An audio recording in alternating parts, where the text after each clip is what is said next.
E chamo também o Marcelo de Oliveira, que trabalha com as artes marciais e fará uma apresentação a partir de um referencial mítico japonês. Olá, bom dia. Meu nome é Marcelo, eu sou mestrando aqui da Escola de Educação Física e Esporte, da USP, e para mim é um prazer estar aqui, também estar do lado da professora Kátia, de vocês aqui presentes. Então, é, eu vou falar então sobre o capítulo Esportes, Artes Marciais e Esportes de Combate, à luz da mitologia japonesa. E essa temática eu tenho uma proximidade por ser das artes marciais.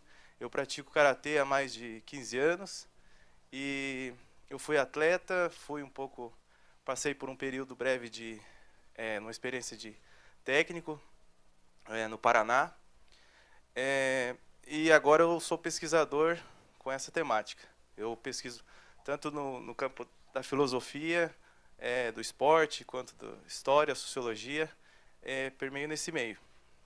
Bom, enfim, eu começo o meu capítulo falando sobre, mostrando para vocês essa imagem, que é o que fez a capa do capítulo, que é Izanagi, Izanami e Susanoo. Como para seguir o protocolo, uma imagem da mitologia japonesa.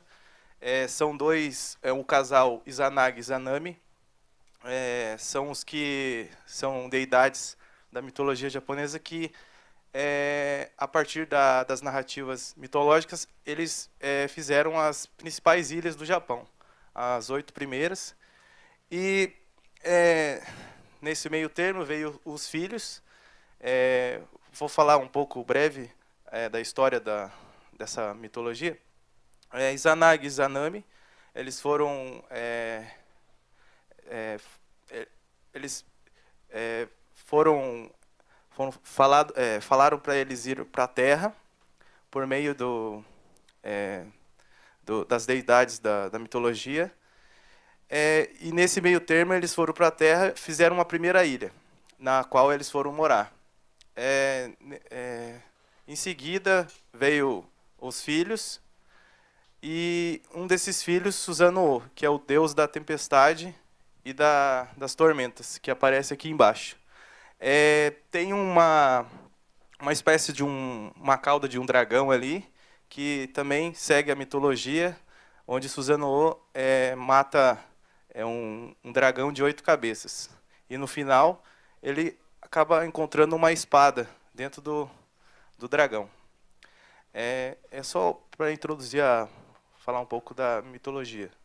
Em seguida, falando da introdução, eu falo dos samurais, da construção do ethos samurai, do guerreiro, que é constituído contemporaneamente com os valores de lealdade, autodisciplina, defesa da honra pessoal, e influencia vários campos, como o campus midiático, das artes marciais em si, o campo do cinema e o público otaku. No caso, o público otaku são os aficionados por animes e mangás. No caso ali eu coloquei as 7 virtudes do Bushido, que são alguns dos valores que eles perseguem. Tem ali justiça, polidez e cortesia, enfim. Uma série de valores que constroem o imaginário do guerreiro. Que daí eu vou mostrar como na história isso foi construído. Relacionando no próximo capítulo, eu falo da mitologia nos esportes modernos japoneses. E eu trago uma análise do futebol japonês, no qual a seleção japonesa de futebol, apelidada por Samurai Blue, já traz uma carga histórica, remetendo à ideia do samurai, do guerreiro japonês. No brasão se traz uma mitologia, no caso a Yatagarasu, que é um corvo de 3 patas, onde traz significados também, remetente à mitologia. No caso, o corvo de 3 patas, ele, segundo a mitologia, ele é o que orientou o imperador Jimmu, que foi o primeiro imperador do Japão, a ir para até uma província chamada Yamato.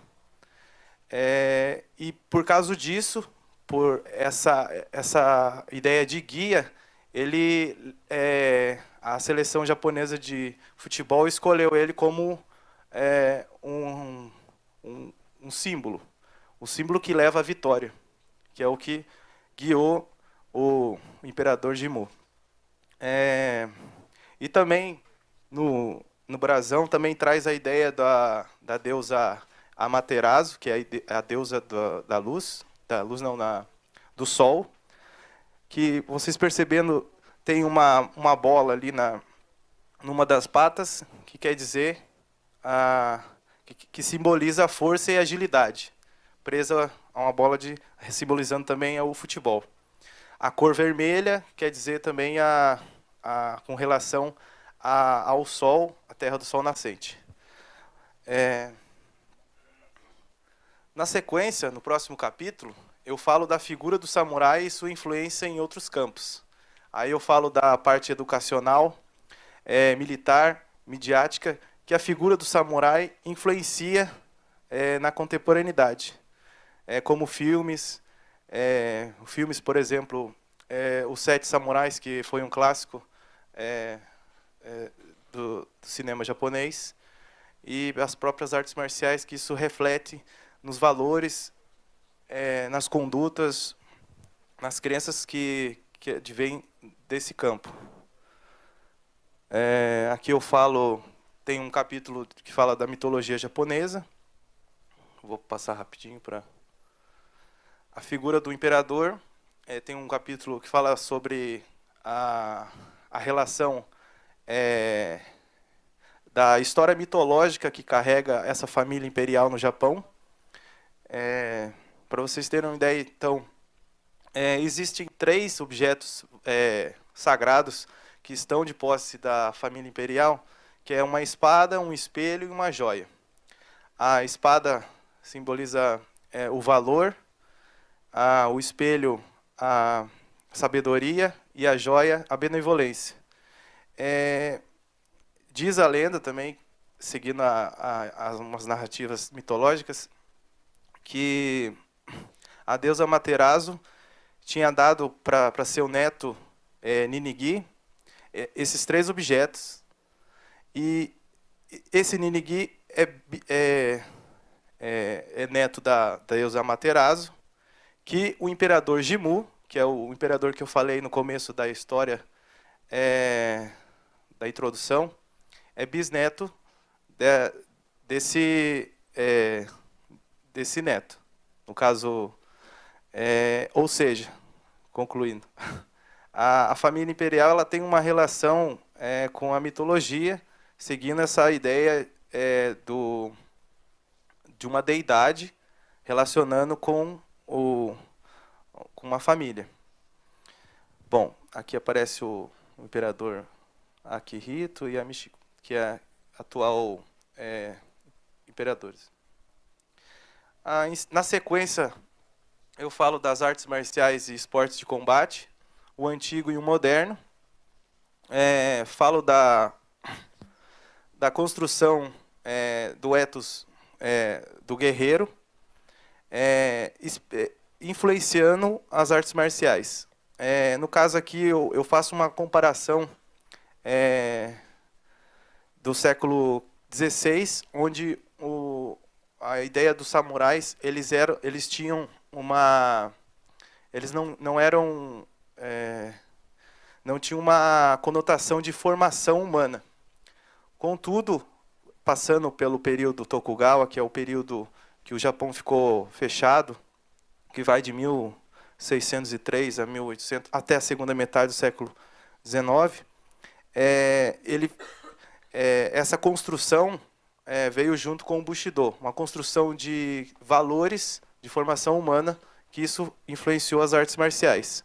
Contudo, seguindo os estudos, no século XVI, antes desse período, os valores que os samurais tinham não correspondiam a essa formação humana. Eram mais visando a eliminar o adversário. Eram treinamentos para visando a morte do adversário. E não tinha uma ideia de formação humana. É só uma relação que eu faço para a gente estabelecer essa ideia de imaginário do guerreiro. Que dependendo do contexto, a gente tem que saber de que contexto isso trata. Se é de um samurai do período Tokugawa, que no caso aqui, eu acho que é um período que floresceu, que o Japão ficou fechado para ao estrangeiro, salvo algumas interferências, algumas aproximações dos portugueses, holandeses, mas que no geral, nesse período, o Japão ficou fechado. E nesse período também floresceu as escolas de artes marciais, o teatro, a música. Aí aparecem alguns exemplos. Aqui eu coloquei algumas imagens também da influência também do karatê, com influências chinesas. Tem umas imagens ali dos monges. Aí passando na sequência, o período Meiji, que é o período de industrialização do Japão, quando se houve uma intensificação militar, tecnológica também, para a expansão imperialista na Ásia.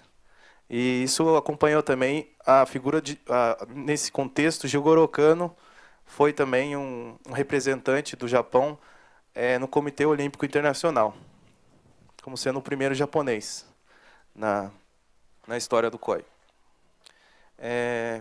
Aí eu faço, para finalizar, eu retomo os legados dos samurais, que isso aí influenciou a figura do guerreiro, influencia as artes marciais e percebe-se relações com a mitologia. Eu acho que finalizo agora. É isso aí.